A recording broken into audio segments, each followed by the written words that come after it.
16. Educating the next generation. Educating young acts. Looking back, I have had the good fortune to become involved in the education of the younger generation of West Indians. First was in Dominica in 1975. The general disaffection with government in Dominica was rising, and protests were radicalizing many students. Two high school students who had strong convictions about social justice and development sought respite after graduation by associating themselves with Athi Mate.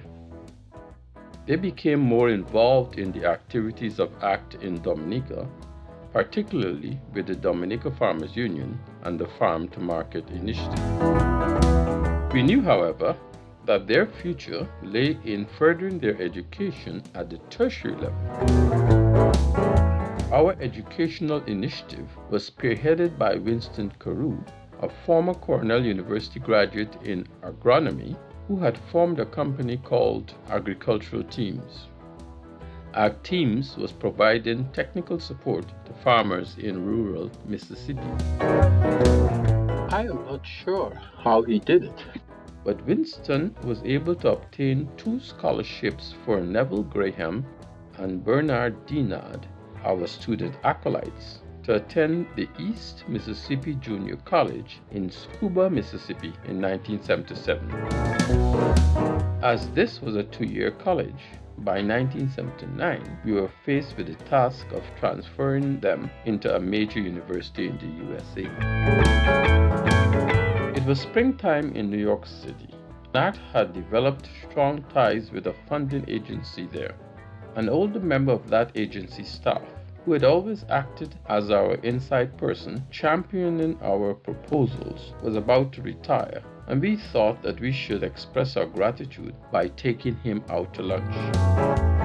I started to canvass my brother-in-law, who was the purchasing agent for Rockefeller University, for a recommendable restaurant. His response was that he would ask the chef at Rockefeller University, as he knew where to find good restaurant food in the city. Exclusive luncheon and introduction. It so happened that my brother-in-law had just bought a brand new set of cookware for the university kitchen, and the grateful chef suggested that he could prepare the lunch right there at Rockefeller University. He suggested that my brother-in-law set it up as a lunch sponsored by him, and he would even get us the private dining room of the president of the university, who was currently away. The stage was set. At that time, there were quite a few members of ACT enjoying the spring weather in New York City. We decided to make this an ACT luncheon. Picking up our founding compatriot, we took a bus from 42nd Street up to Rockefeller University on York Avenue and East 66th Street in Manhattan's Upper East Side. Our guest was puzzled where we were taking him, as he later confessed to us he didn't think that there were any good restaurants that far uptown on the east side of Manhattan. He was even more astonished that our farewell lunch for him would be a private buffet in the dining room of the president of Rockefeller University.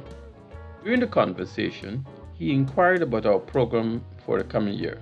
I just happened to mention that we were seeking an opportunity to transfer 2 young students who were graduating from a junior college in Mississippi.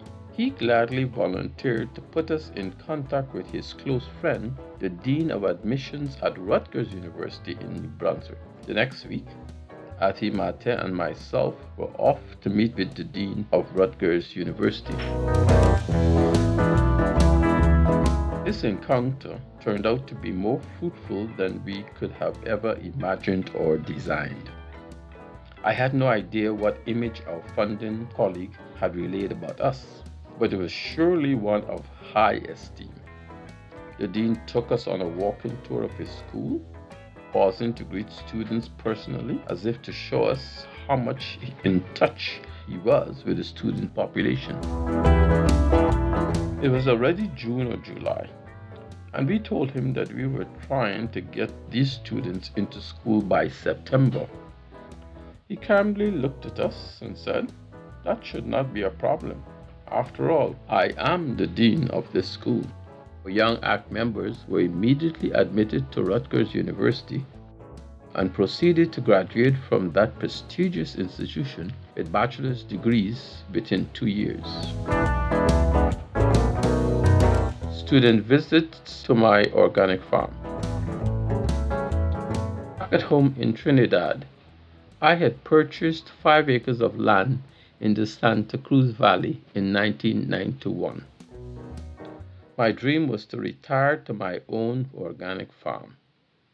It didn't all happen as planned, but by 1995, I was partially successful in growing a variety of table vegetables on about 1.5 acres of my land, enough to take to the local select markets in Port of Spain.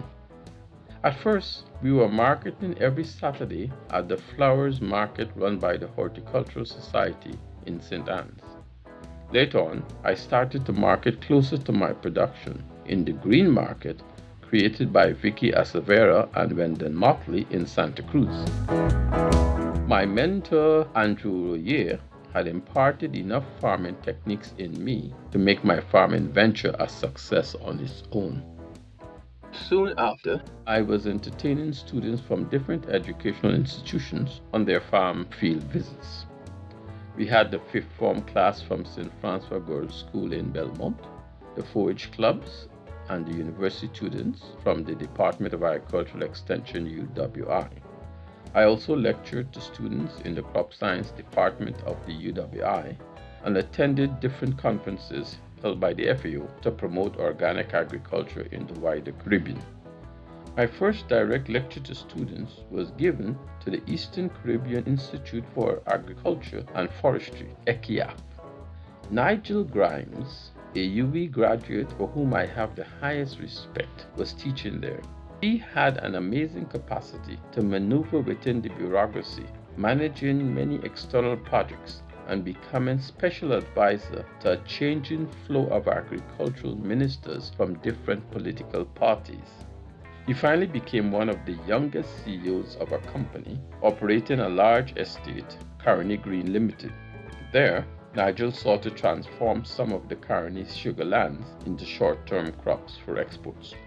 Fortunate spin-offs of my short farming career was that it brought me into contact with Mr. Everett Bayer, who was a member of the International Federation of Organic Agricultural Movements, IFOAM.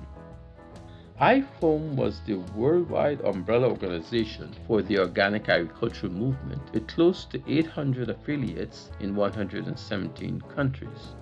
Its mission was to, and I quote, lead, unite, and assist the organic movement in its full diversity towards a vision of worldwide adoption of ecologically, socially, and economically sound systems based on the principles of organic agriculture, end quote.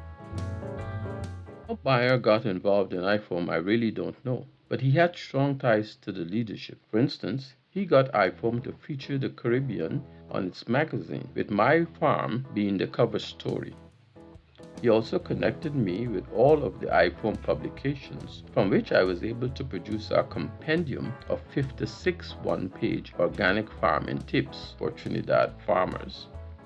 High school student internships. My second involvement with students was in a much less direct way. For several years prior to 2012, the Arthur Ashe Institute for Urban Health, AAIUH, had conducted a summer internship program for Brooklyn high school students.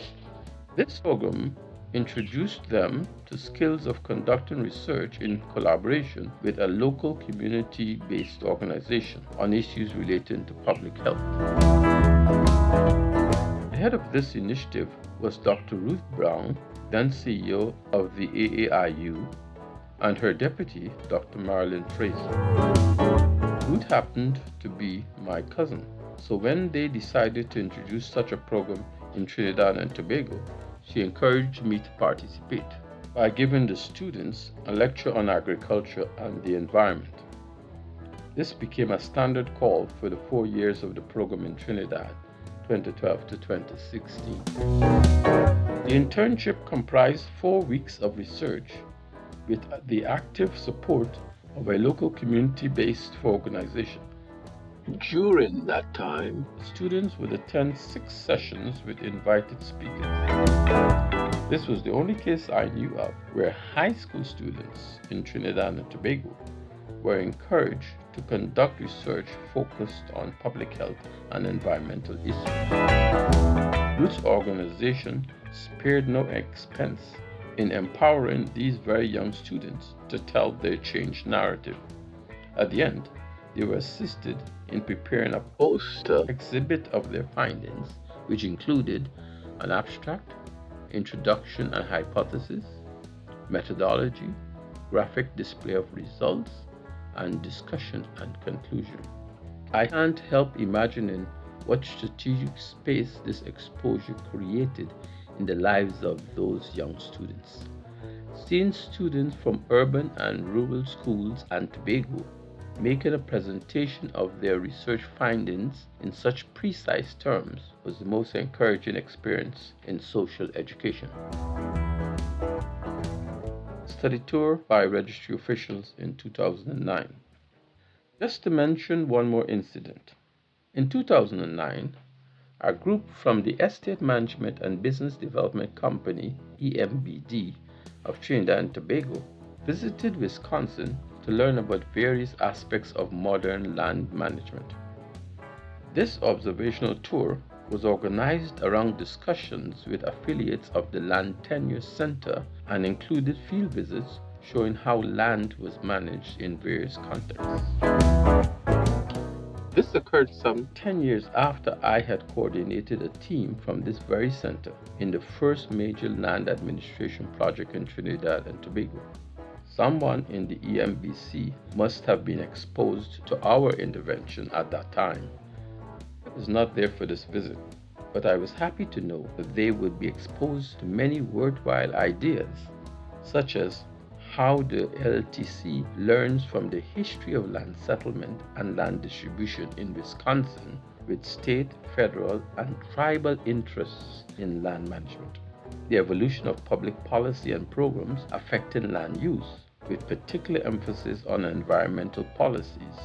Participatory comprehensive planning for guiding urban development, and federal and state programs affecting agricultural land management.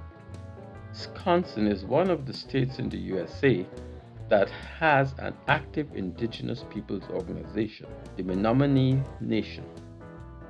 Although Menominee's land management primarily dealt with forested lands, their management system was quite developed. They also managed tribal-owned lands for housing of tribal members and worked with private owners of lands within the reservation on land and water conservation. My colleague David Stanfield organized a tour for the visiting team to both an organic farm and a traditional large-scale farm. The team also visited with a property management company that managed rental properties to see how they selected renters, lessees, monitored them, and enforced terms of leases. As fate would have it, among the members of this tour group were personalities who would become major players in land administration in Trinidad and Tobago. Karen Bridgewater, who at that time was director of EMBD, would continue her work in the Ministry of Legal Affairs of the Government of Trinidad and Tobago. She finally became the Registrar General for Trinidad and Tobago, right at a time when I took up an IDB-funded post as Business Analyst Consultant. My duty was to map out the business processes for land registration in Trinidad and Tobago. This was a prerequisite for a project on modernization and automation of the company's registry and modernization and automation of the civil registry. I only mention this because of the warm reception I received from her as Registrar General when I took up that position. There was a particular occasion when the project unit had organized for me to make a preliminary presentation to her and had warned me that it should be no longer than 20 minutes and not to be surprised if she cancelled at the last minute because they believed that she harbored some hostility to my project. Well, Registrar General Bridgewater appeared with her two immediate deputies and sat at the back of the room near the exit as I began. When I had finished my 20 minutes, she said, "Is that it?" I said I was forewarned not to make it too long because of the high demands on your time. "Not at all," she said. "You're quite interesting." And moving closer to the front of the room, she beckoned me to continue. I had not made the connection to that visit to Wisconsin at that time, but a lot of factors must have come to play here. Two other persons of note were on the tour visit to Wisconsin. Celicia Ali Bellamy remembered me from the LUPAC project. Her primary responsibilities at that time included the management of agricultural state lands in Trinidad and Tobago and the collaboration in the development of agricultural, residential, commercial, and industrial estates on state lands on behalf of the government of the Republic of Trinidad and Tobago. The third person was Reshma Bola, who had earned a BSc in Surveying and Land Information from the University of the West Indies in 2008. Ms. Bola was proficient in the use of AutoCAD and ArcView software. In addition to her duties at EMBD, she also participated in an on-the-job training program as clerical assistant at Barako Secondary School since April 2008. One can never tell how long an initial influence may last.